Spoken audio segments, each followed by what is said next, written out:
السلام عليكم، مرحبا بإخوان متابعي مدونة محترف في الإعلاميات. في هذا الدرس الجديد حل مشكلة عدم القدرة على تحديث أندرويد سيستم ويب فيو. سوف أضع لكم خطوات يعني بسيطة جدا إن شاء الله لكي تنحل معكم هذه المشكلة. إخوان الكرام، يعني أول شيء يجب عليك أن تقوم بإعادة تشغيل الهاتف. هذه أول خطوة وهي خطوة بسيطة جدا. تقوم بإعادة تشغيل الهاتف وإن شاء الله سوف ينحل معك المشكل. إذا لم ينحل معك المشكل فسوف نمر إلى الخطوة الثانية، وهي يجب عليك أن تعطي بعض الوقت للتطبيق. فمثلا التطبيق إذا لم يتم تحديثه فانتظر 10 دقائق إلى 15 دقيقة حتى ترى إذا انحلت معك المشكلة وتم تثبيت التطبيق. في الخطوة الثالثة وهي أن تقوم بإطفاء البلوتوث. لربما هناك تتعارض بعض الخصائص وتسبب لك في عدم تحديث هذا التطبيق. فلذلك ربما هذا الطلب غريب أن تقوم بإطفاء البلوتوث، لكن لا ضرر في ذلك. افعل ذلك وإن شاء الله إذا انحلت معك المشكلة فسوف يكون أمر يعني جيد جدا. في المرحلة الرابعة وهو أن تقوم بإلغاء تثبيت تطبيق أندرويد ويب فيو.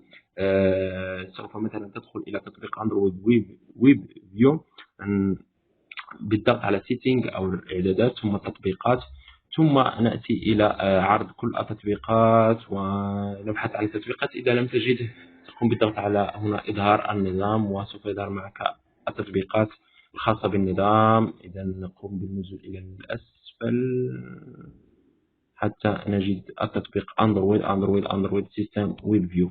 فكما تشاهدون معي أخوان، فهنا تقوم بإلغاء. إذا كان عندك يعني تطبيق محدث قم بإلغاء التثبيت. هكذا يعني عندما تقوم بإلغاء التثبيت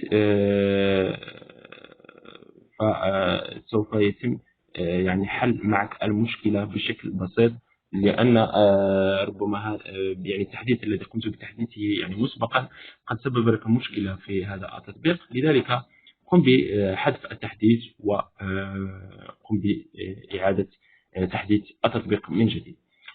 في الخطوة الخامسة وهي حذف ذاكرة التخزين. حذف ذاكرة التخزين المؤقتة وبيانات بلاي ستور. إذن أول شيء نبحث عن بلاي ستور أو متجر بلاي ستور. في التطبيقات نبحث عليه ثم نقوم بالضغط على التخزين ونقوم بحذف مسح يعني سعة التخزين أو مسح بيانات التخزين المؤقت أو كلير داتا أو كلير كاش أو كلير ستوراج على حسب اللغة الموجودة عندك. وهكذا سوف تنحل معك المشكلة بإذن الله. في المرحلة السادسة وهي حذف ذاكرة التخزين المؤقتة وبيانات أندرويد ويب فيو. إذا ندخل إلى إظهار النظام في التطبيقات ونبحث عن أندرويد ويب فيو. نبحث عليه أندرويد ويب هو هنا أندرويد ويب فيو.